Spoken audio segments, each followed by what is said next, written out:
Kisah wanita pelacur yang melahirkan 7 anak hingga menjadi Nabi Allah menggoda pria ahli ibadah hingga begini. Dikisahkan dalam kitab Durratun Nasihin fil Wa'zi wal Irsyad bahwa dahulu ada seorang wanita pelacur yang selalu menjual tubuhnya kepada para lelaki.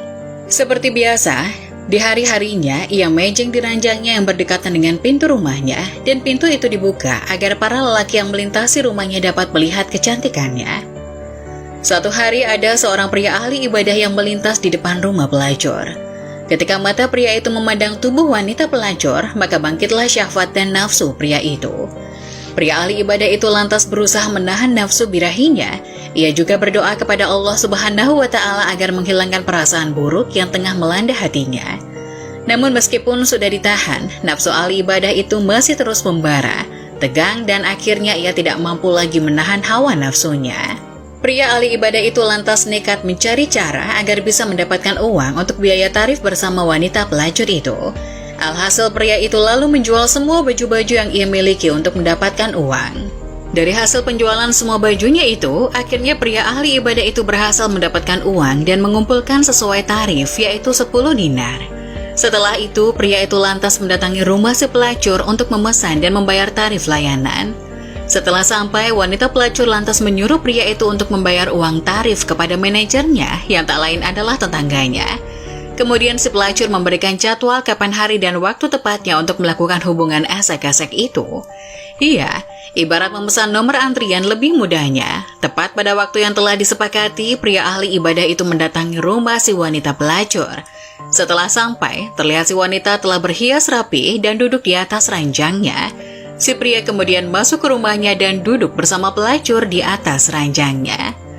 Ketika pria ahli ibadah mengulurkan tangannya kepada si wanita pelacur, tiba-tiba hatinya terguncang dahsyat, sebab rahmat Allah atas segala taubat dan ibadah ahli ibadah itu sebelumnya. Dalam hati si pria terbesit bahwa seakan-akan Allah Subhanahu wa Ta'ala tahu akan kondisinya sekarang, dan ia merasa amal ibadahnya seluruhnya akan lenyap. Seketika wajah pria itu kemudian berubah pucat pasi, gemetarlah seluruh persendian tubuhnya dan terbesit sesuatu yang mengerikan di dalam hatinya. Mendapati kondisi seperti itu, wanita pelacur lalu bertanya, "Hei, kamu kenapa?" Ujar pelacur tersebut. "Sebenarnya aku takut kepada Allah, biarkanlah aku keluar saja." "Sialan kamu, banyak orang yang sungguh menginginkan apa yang kamu dapat ini.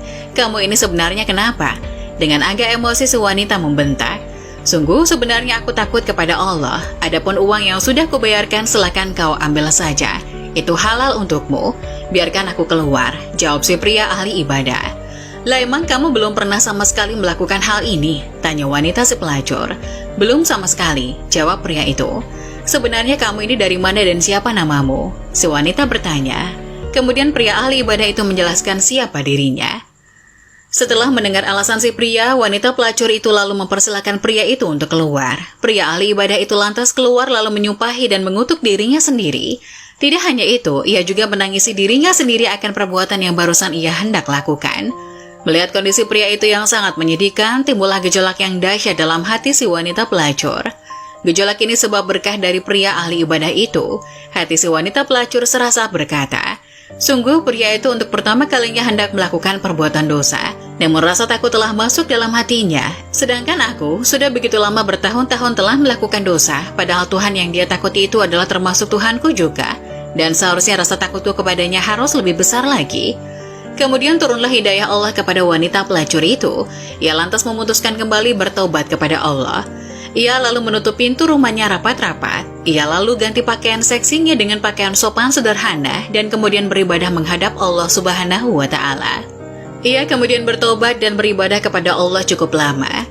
"Sungguh, jikalau aku datang kepada pria itu, mungkin saja dia mau mempersuntingku, sehingga aku dapat belajar di sampingnya banyak hal tentang agamaku, dan bisa menjadi pendorongku untuk beribadah kepada Allah Subhanahu wa Ta'ala," kata wanita tersebut.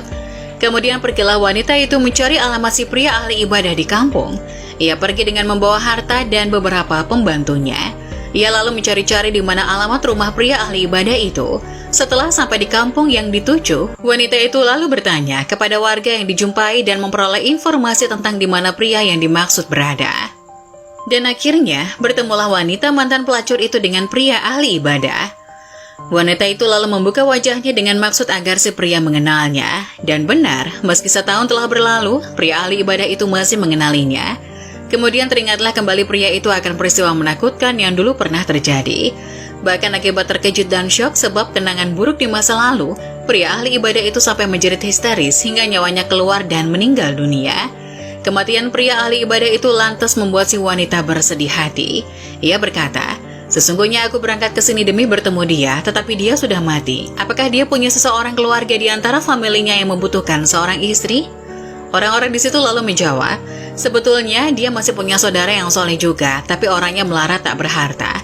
Si wanita berkata, "Oh ya, baik, tidak masalah, aku masih punya cukup harta." Akhirnya saudara laki-laki si pria ahli ibadah itu datang dan melamar, serta memperistri si wanita mantan pelacur. Allah Subhanahu wa Ta'ala kemudian memberikan kebahagiaan bagi rumah tangga mereka berdua. Tidak hanya itu, dari hasil pernikahan itu mereka berdua kemudian dikaruniai 7 anak laki-laki, dan semua anak itu Allah angkat menjadi nabi-nabi di kalangan Bani Israel. Anugerah besar ini semua adalah barokah dari tobat yang sungguh-sungguh. Semoga kisah tadi dapat memberikan hikmah dan manfaat untuk penonton semuanya. Sekian dari kami, terima kasih. Assalamualaikum warahmatullahi wabarakatuh.